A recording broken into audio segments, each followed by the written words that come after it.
ସେମିତି କହନି ରେ ରଜତ। ବାହାଘର ଶେଷ ପର୍ଯ୍ୟନ୍ତ ନ ରହିଲେ ତ ଶ୍ୱଶୁର ଆମକୁ ପଇସା ଦବନି। ପଇସା ନ ପାଇଲେ ଆମ ଦଳ ବଦନାମ ହେଇଯିବ, ମତେ ସମସ୍ତେ ଗାଳି କରିବେ। ତାମାନେ ଆମେ ବରଯାତ୍ରୀରେ ଆସିନୁ ମ, ତୋ ଭାଇ ଢୋଲିଆ ହେଇ ଆସିଛନ୍ତି ଆଉ ମୁଁ ଲାଇଟ୍ ମୁଣ୍ଡେଇକି ଆସିଛି। ବିଶ୍ୱାସ କର ଆମେ କାହାକୁ ଚିହ୍ନା ଦବୁନି, କାହାକୁ କିଛି କରି କେମିତି ଆଉ ଚିହ୍ନା ଦେଇଥାନ୍ତ?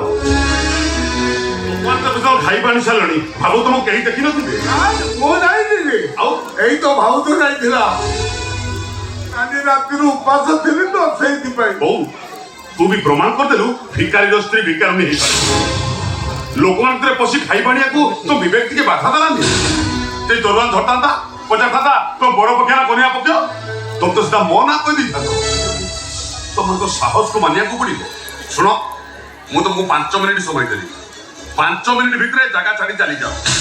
ତା ନହେଲେ ଦରବାନକୁ କହିବି ତମମାନଙ୍କୁ ଗଳା ଧକ୍କା ଦେଇକି ବିଦା କର।